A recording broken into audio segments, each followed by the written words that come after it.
do Leonardo, tá?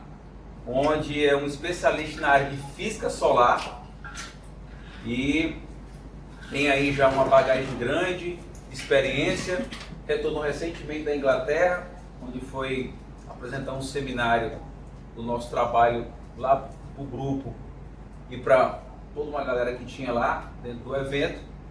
E o Léo trabalha com essa parte, né, de imagiamento, então ele pega imagens do Sol e vai fazer análise, vai tirar a física dali. E o seminário do Léo é sobre estruturas coerentes lagrangianas na física solar. Então, Léo, cara, fica à vontade. Então, bom dia a todos. Eu sou o Leonardo Fabrício, sou doutor em Física Solar, né, pelo Instituto de Tecnologia Aeronáutica, né, o ITA. Estou agora como pós-doc, né, do professor Daniel aqui na UFC, trabalhando ainda com Física Solar. A minha formação foi no grupo de causas e sistemas complexos, né, dinâmica não linear, aplicado à física solar, né, tanto a plasma, a séries temporais, estruturas multifractais e, no caso aqui, estruturas coerentes lagrangianas. Então, de início, a minha apresentação vai ser em 8 tópicos. As primeiras, a gente vai ter a motivação, eu vou explicar o que são estruturas coerentes lagrangianas, em especial que a gente teve o objetivo que eram vórtices, técnicas de detecção de vórtices, a nossa aplicação, né, na física solar, no caso na fotosfera, imaginamento de fotosfera, os resultados, os dados observacionais que a gente tratou, os resultados e as considerações finais sobre o que a gente obteve nesse trabalho, né? Esse trabalho é em colaboração com o grupo, como o professor falou, da Inglaterra, de Sheffield, que são especialistas em vórtices na atmosfera solar. E o nosso objetivo basicamente foi entender como esses vórtices evoluem na fotosfera solar, principalmente na parte das regiões de onde a gente tem regiões ativas, onde a gente tem intensa atividade magnética, e como esses vórtices contribuem para o surgimento de flares, principalmente flares de categoria alta, né? Então, primeiro, a gente quer saber o que são estruturas coerentes lagrangianas. São regiões, quando a gente está tratando de sistemas dinâmicos, principalmente fluidos dinâmicos, são estruturas que eles tendem a ter uma influência das trajetórias das partículas nesse sistema, ou seja, elas são regiões mais simples de um sistema mais complexo, então elas acabam formando essas estruturas, como a gente pode ver, a grande mancha vermelha aqui de Júpiter. Ela é uma estrutura coerente, né? O vórtice, ele é um vórtice. E aqui é outro exemplo que a gente tem, que é o Golfo, aqui é o Golfo do México. Isso aqui são deslocamento de plânctons, né? E aqui a gente vê que ele também tem esse comportamento de vórtices, né? E por que a gente quer estudar estruturas coerentes lagrangianas? Porque são estruturas, como eu falei, a gente está estudando estruturas complexas, estruturas que evoluem no tempo, que têm muitos graus de liberdade, e elas evoluem rapidamente no tempo. E isso para a gente serve tanto para a questão de oceanografia, quanto até para a atmosfera solar e até para a parte de formação de galáxias. Claro que aqui a gente tem só um fluido, né, da atmosfera terrestre. Aqui a gente está tratando de uma estrutura que tem plasma carregado, tem campo magnético intenso, mas a gente percebe que eles têm comportamentos similares. Então a gente está tratando de comportamentos que essas estruturas têm em paralelo. E a gente pode caracterizar essas estruturas coerentes pelo quê? Pelo tempo de permanência que ela fica numa região. Às vezes ela fica confinada numa região, como é o caso do vórtex. Ela pode também ser caracterizada por serem estruturas que têm um tempo similar ou destino similar, elas sempre correm para o mesmo lugar ou saem das mesmas regiões, ou que tem uma taxa de dispersão igual, similar. Então, quando a gente trata de estruturas coerentes lagrangianas, a gente tem comportamentos que seriam as hiperbólicas repulsoras, onde o fluxo ele converge, certo? Então, quando você tem esse tipo de estrutura coerente, se você olhar aqui com o avanço do tempo, você vê que se você tem partículas nessa região, elas vão tender a seguir esses caminhos. Entendeu? Se você tem agora, então, estruturas hiperbólicas atratoras, esse fluxo ele vai divergir, é o que a gente chama de regiões lagrangianas atratoras, né, como eu falei.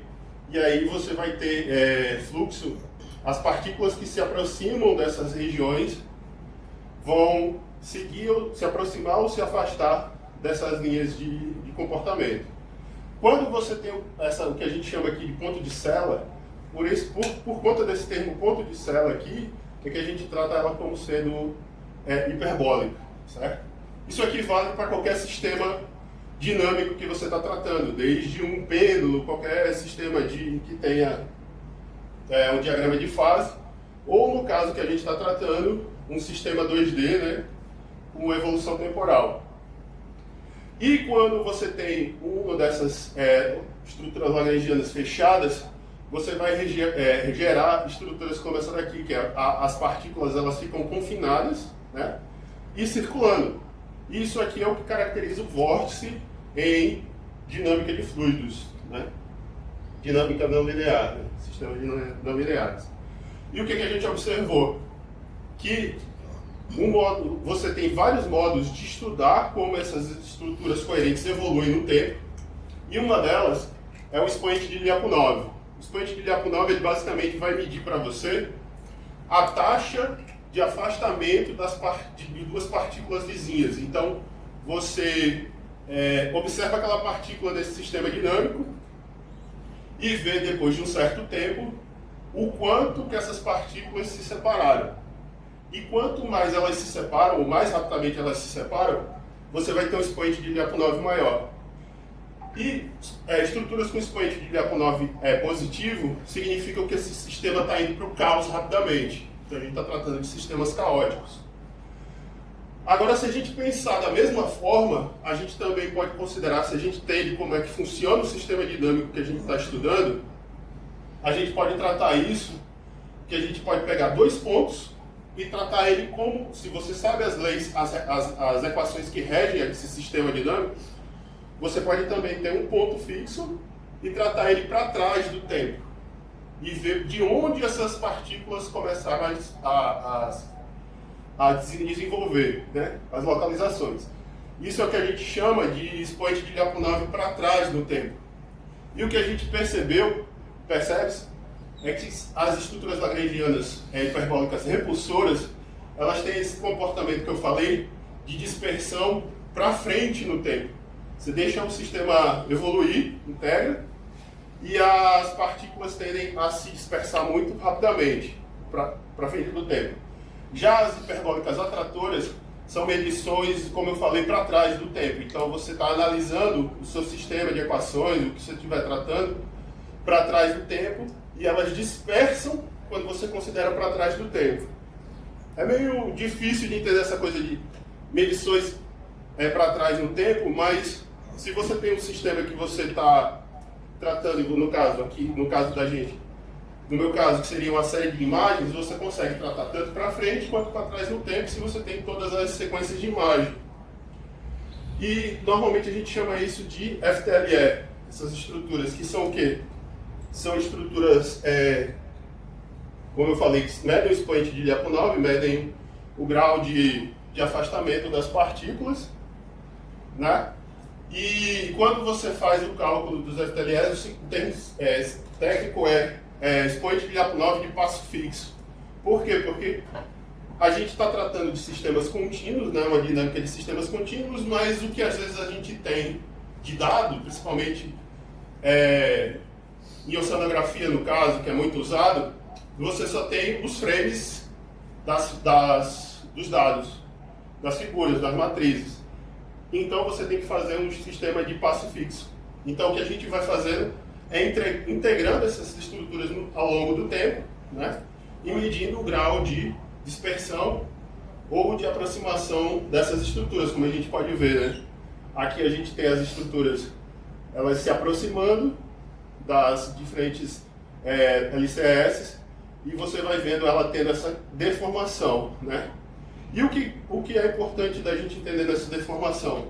Porque quando a gente está tratando de dinâmica de fluidos, a gente tem que entender que a gente está sempre pensando em estruturas de menor complexidade indo para estruturas mais complexas, né? E um exemplo prático disso na mecânica de fluidos é quando a gente mede a taxa de viscosidade ou a taxa de fluxo desse fluido. A gente sabe isso tem uma medição, é uma medição adimensional, que é o número de Reynolds, e você fazendo as simulações com diferentes números de Reynolds, no caso dos fluidos, você restringe os demais parâmetros e vai aumentando a velocidade, você vai aumentando o número de Reynolds. E à medida que isso evolui, o sistema vai ganhando complexidade, certo? E vai... aqui é para estar passando o vídeo, mas aqui a gente consegue ver que ele, à medida que você vai aumentando o Reynolds, o número de Reynolds, essas estruturas ele vai saindo de um regime laminar, que é o que a gente está vendo aqui, para um regime turbulento. E nesse regime turbulento é o que a gente tem as rotas para o caos, né? Ele vai ficando cada vez mais caótico e gerando o que a gente vai ver mais a seguir são vórtices, né? E esses vórtices são característicos de estruturas turbulentas, né?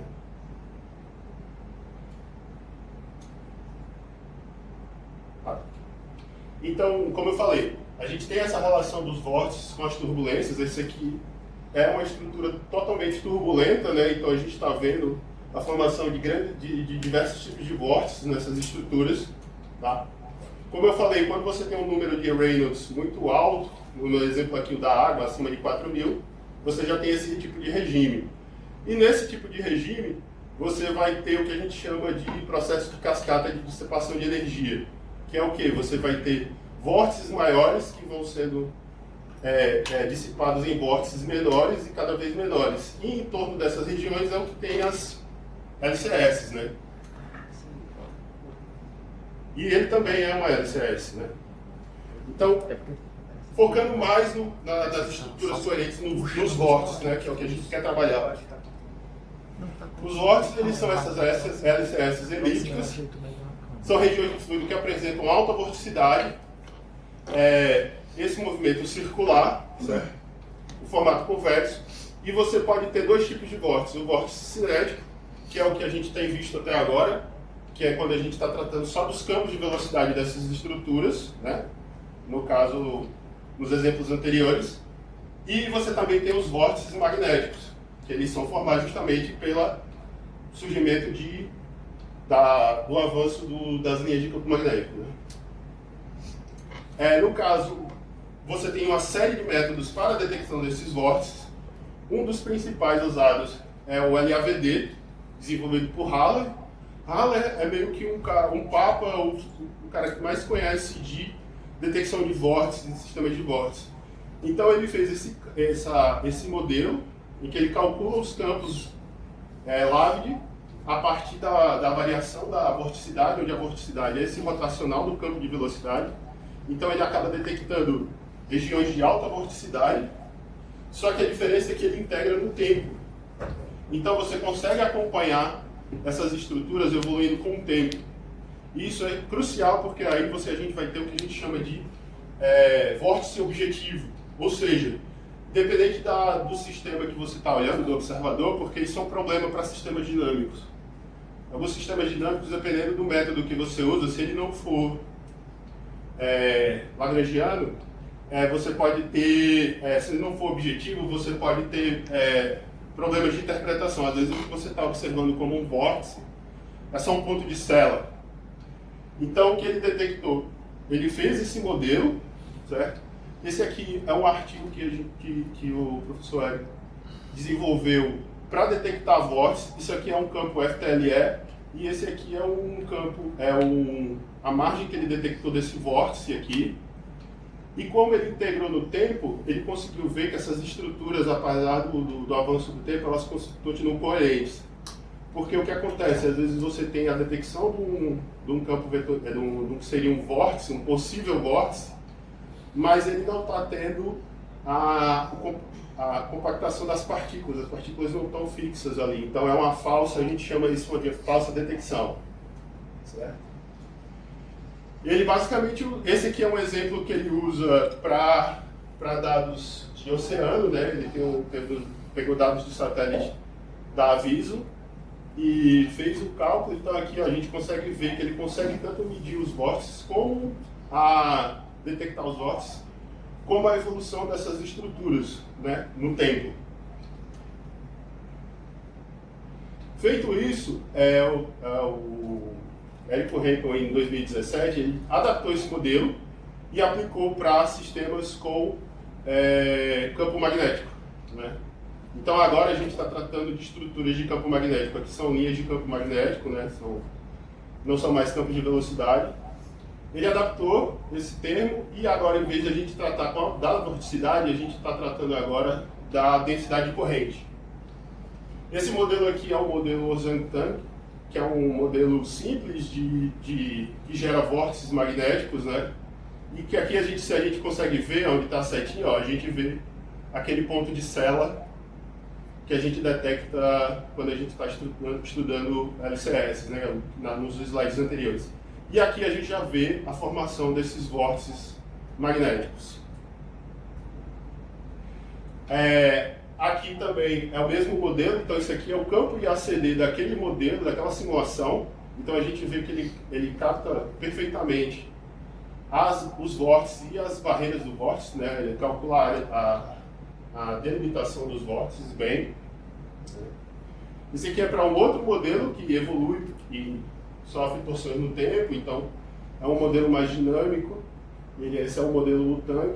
E também ele, como eu falei, ó, esse aqui, como ele é uma estrutura bidimensional, ele pega só as componentes horizontais do campo magnético.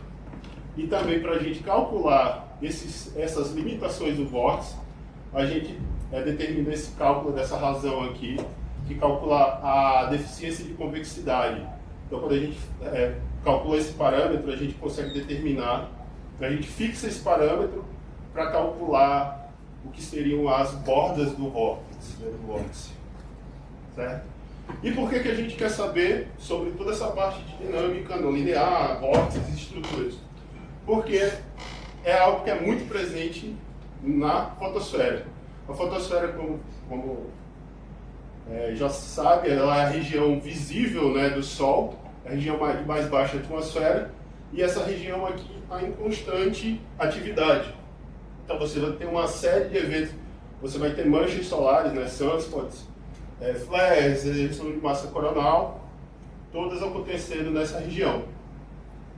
Então, e é um sistema complexo, né? Então é um sistema dinâmico. Então isso aqui são os grânulos, né? Esses grânulos aqui são uma estrutura de granular pequena, então cada grânulo desse tem em média se eu não me engano, para esse vídeo aqui, eu acho que ele tem 1000 quilômetros, cada grânulo desse. E aqui você está vendo, basicamente, a atividade da região convectiva, como ela está evoluindo no tempo. Essas regiões mais escuras são da onde as regiões de mais baixa temperatura estão descendo. Então você está tendo um sistema dinâmico evoluindo com o tempo. Esse aqui ao lado é uma simulação, né, das células convectivas, de como elas se apresentam na fotosfera, certo? E no meu caso, a gente queria trabalhar com regiões ativas. Então as regiões ativas são essas regiões de intensa atividade, né, essas regiões aqui, de intensa atividade magnética, porque elas são caracterizadas pela presença de manchas solares, e elas podem dar origem ou não a eventos extremos, como são as erupções solares, ou no caso os flares, e ejeções de massa coronal. Como eu falei, o flare são eventos explosivos, né? Então você vai ter uma quantidade de 10 a 20 a 25 joules sendo ejetado na atmosfera solar rapidamente. E você tem um modelo de classificação que ele segue um modelo de classificação de raio-x, né, de quanto eles estão medindo, e ele segue um padrão logarítmico. Aqui a gente consegue ver a série temporal, né, dos flares acontecendo no instante em que você está vendo os eventos de cada um desses flares nessas regiões ativas. Esse aqui é outro exemplo. E por que a gente quer entender essas estruturas de vórtices? Porque dentro desses vórtices, o que significam esses vórtices em regiões ativas? Esses vórtices em regiões ativas normalmente são basicamente os loops que a gente está vendo aqui torcendo. Então são grandes linhas de campo que a gente chama de fluxo de tubos, que eles estão fazendo esses arcos aqui, né, na fotosfera solar, que é uma região ativa. E o que basicamente a gente está vendo quando o vórtice está rotacionando é que ele está relacionado com a presença de uma mancha solar torcendo. Então quando você está torcendo essas estruturas, você está aplicando energia ali, e vai chegar um ponto que essa energia vai ser tão intensa que você vai ter a quebra dessa estrutura, que a gente chama de reconexão. E quando tem essa reconexão, você vai ter toda essa matéria que foi expelida sendo jogada na atmosfera com grande intensidade, né, com alta energia. Então, entender como esses vórtices evoluem em regiões ativas, a gente consegue relacionar, em alguns casos, diretamente com a presença ou não de formações de flares, né? Para o nosso caso, a gente pegou 3 regiões ativas, né? Eu peguei uma região sem flare e 2 com flares. Eu analisei o magnetograma que dá mais ou menos 700 magnetogramas dessas regiões, de cada uma dessas regiões, que dá em torno de 150 horas, porque cada frame tem um passo de 2 minutos. Todos esses dados aqui você pode obter tranquilamente no satélite SMO, certo? E a gente queria detectar essas estruturas porque esses vórtices, essas 3 regiões ativas, das 3, 2 apresentam flares, né, como a gente pode ver aqui. E o que a gente obteve aqui, como eu posso dar para ver, ó, a gente tem que a região 111.5.8, ela é meio que intermediária, então ela tem 10 flares classe C, 5 classe M e 1 de classe X. Já a 12.673, ela apresentou 27 flares de classe M e 4 de classe X. Certo? Esse aqui é um comparativo, então aqui a gente obteve, esse aqui são os campos IACD, né, que seriam da onde a gente está detectando os vórtices das estruturas. Esse aqui é o vórtice, a gente pode ver a diferença de estrutura, né, de tamanho dos vórtices. Esse aqui é para a região sem flare, né, a 111.5.7. Essa 111.5.8 e essa é a maior que a gente detectou, o maior vórtice, que é da 12.673. E esse aqui é um comparativo com outras técnicas, né, tentando detectar esses vórtices usando o campo magnético, a densidade de corrente, a emissividade, que é o grau de torção dessas estruturas, e a gente vê que o IACD ele consegue pegar bem o campo magnético, a estrutura vertical que a gente está vendo. No caso da primeira região, né, a gente detectou esse vórtice, como eu mostrei ali anteriormente. Ele teve uma vida mais ou menos de 12 horas, de 16 horas e 24 minutos, e uma área média de 10,84. A gente não entrou em detalhes com o estudo dessa estrutura justamente porque a gente não tem flare, né, nessa região. Então o objetivo da gente no trabalho era fazer uma correlação entre a presença dessas estruturas, a formação dessas estruturas, com a presença de flares. Para a região 111.5.8, a gente observou dois vórtices, e foram dados bem interessantes, porque eu relacionei com essa M2.2 e X2.2 eventos, porque a gente vai ver, no caso na M2.2, que ele desaparece no instante em que a gente tem um flare de classe M. Quando a gente está olhando aqui, ele está desaparecendo, né? A mancha solar ainda existe, mas se você for ver, ele não tem mais o caráter vertical, né? Ele não rotaciona mais. Então a gente observou, né, os parâmetros, esses são os parâmetros de área, e se você for ver, esse vórtice ele desaparece exatamente no instante que a gente tem um flare de classe M. Já o outro é a região 2, relacionada ao flare X 2.2, e do mesmo jeito a gente observou a evolução dessa estrutura vertical, que ela desaparece aqui, como a gente pode ver, ela desaparece quando se forma um flare de classe X 2.2. Né? Aqui a gente pode ver também. Outra coisa que a gente percebeu nos dois primeiros casos é que ele tem uma redução das dimensões, como se ele quase desaparecesse, e ele retomasse um certo nível de atividade, para no final ele desaparecer completamente com o aparecimento do flare de classe 2. Já para essa região ativa aqui, foi mais complicado porque a gente teve 3 vórtices, um relacionando com esses 2 flares e o outro relacionando com esse flare de classe 1.3, X1.3. Certo? A gente também fez o cálculo do tempo médio desses vórtices. Esse vórtice agora já tem 52 horas de duração e uma área média de 106 megametros. Né? Ele não chega a desaparecer com o flare, com nenhum dos 2 flares, mas o que a gente observou é que ele tem uma deformação na morfologia dele, uma certa redução, mas a gente viu que ele não chega a desaparecer completamente, mas ele perde bastante força com o surgimento dos flares. Né? Nesse caso aqui a gente teve um pequeno problema porque alguns frames foram perdidos, alguns frames a gente não tem pela intensidade do flare, então os magnetômetros foram perdidos. Então, no caso aqui a gente tem a região ativa, a gente pode ver o crescimento da área, a estabilização dele depois o desaparecimento. Essas linhas aqui são as dos eventos dos flares.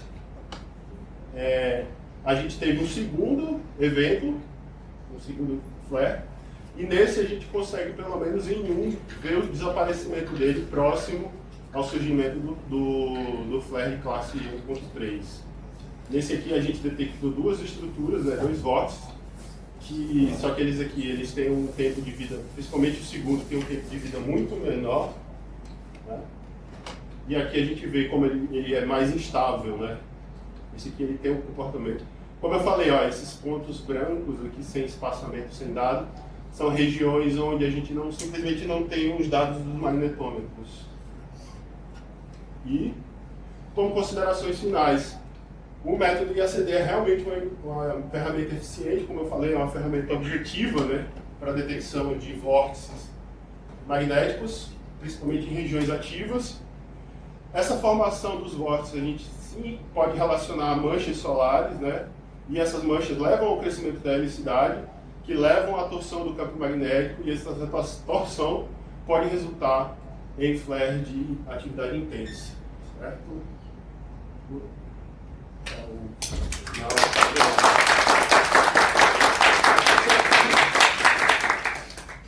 Obrigado pela palestra, Léo. Então está aberto para perguntas. Bora, Cléber. Eita, parabéns pela palestra.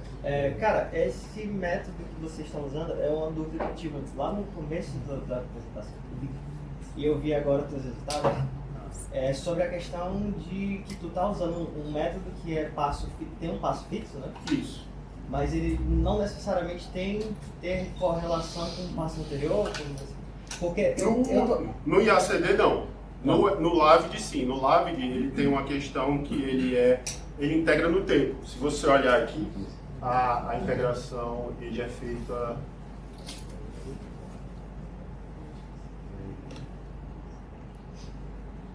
no espaço. E aí essa é a vantagem, porque ele continua sendo objetivo, então você não precisa dos dados anteriores, os frames anteriores, os seguintes, para ver a evolução dessa estrutura. Ele é um dado instantâneo, e você está integrando, você está vendo só as regiões, meio que está medindo a alteração da densidade de corrente quando você integra no espaço. Então, foi isso aí que tu usou para gerar os resultados lá no final, né? Isso. Porque a gente vê claramente um gap, justamente pelo que você falou, né? Alguns frames foram perdidos. Isso. É porque, como é uma região ativa muito, a 12673, ela é uma região ativa tão intensa que simplesmente praticamente ele queimou os CCDs das medições. Então você não tem dado nesses intervalos, que é justamente, são dados bem próximos ao evento do flare, né? Então, em alguns, se você for ver, tem a medição do flare, mas quando você vai ver os magnetômetros, ele simplesmente não mediu, porque estourou tudo. Esses gaps, eles representam uma perda significativa nos seus estudos? Assim, tipo... Para a região 2673, um pouquinho, porque a gente queria ver pelo menos se ele tinha pelo menos aquela outra, o mesmo padrão dos outros, que é a queda, para ele se recuperar, para ele subir de novo. Mas, assim, região ativa não falta, eu fiz com esses, tenho feito com outros, e aí é mais uma questão de aumentar o quadro amostral, assim, mais para frente.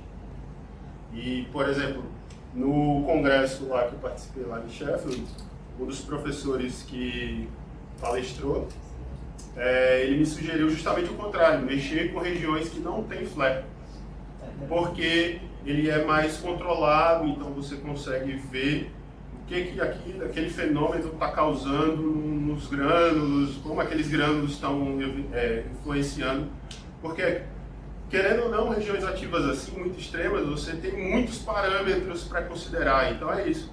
Você às vezes tem 10, 20 loopings torcidos em conjunto, com linha de campo, com lâmina de corrente, com tudo atuando. Então... Obrigado. Perguntas?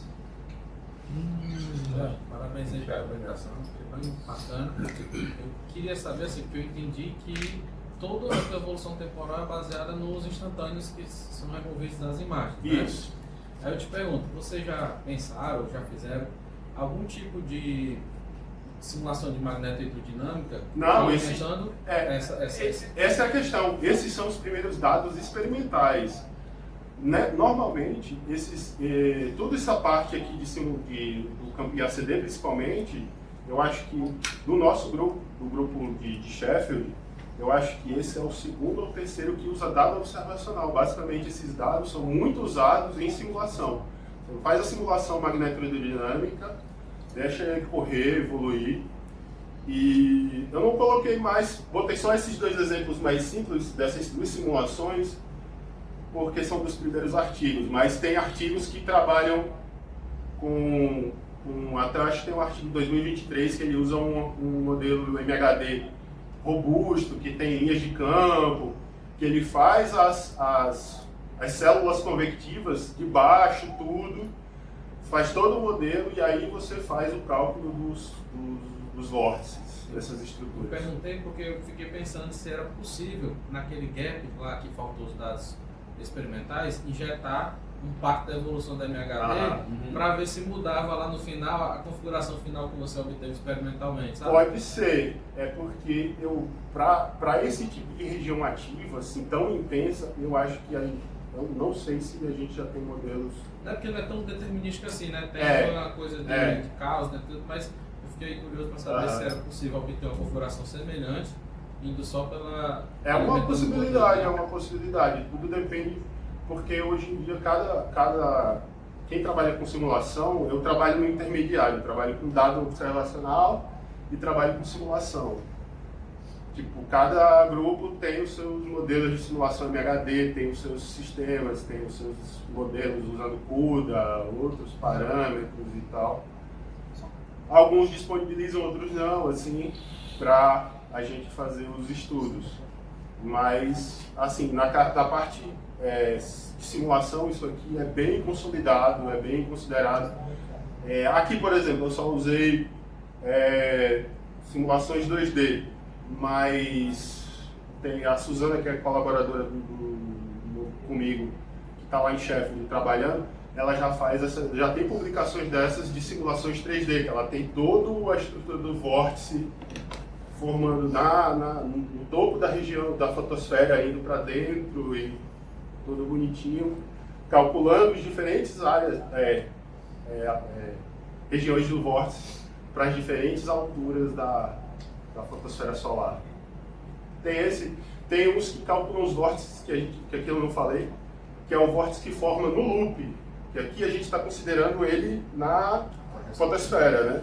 Só que quando você tem o loop, você também pode ter um vórtice ali dentro, tá? Circulando. Questão, parabéns pela apresentação, eu achei muito interessante vários pontos. Fiz mais de uma pergunta, inclusive, mas nas reuniões vamos resolvendo, vou tentar ser breve. Eu acho que o mais interessante de perguntar, eu ia perguntar no começo da apresentação, qual a diferença dos vórtices que você trabalha, né, da superfície solar com os que é encontrado na Terra, do oceano, que você falou, da atmosfera. Aí que eu me dei conta, ao longo da apresentação, que são vórtices de linhas magnéticas. Campo magnético, não é nem matéria. Estava pensando, tipo assim, uma água, H2O são estruturas diferentes, átomos diferentes.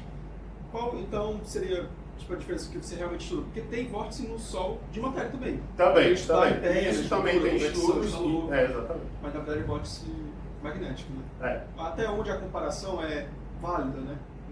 Tem artigos já que comparam, eles detectam regiões, eu não vou te dizer qual é o resultado que eles chegam, que eu não vou lembrar agora, mas do mesmo grupo lá de Sheffield, eles fizeram esse comparativo, eles mediram vórtices usando LAVIO, mediram vórtices usando IACD e compararam quais batiam, entendeu? Então eles olharam e falaram, esse vórtice aqui, além de ser cinético, ele é magnético, ou aqui só tem vórtice cinético, aqui só tem vórtice magnético.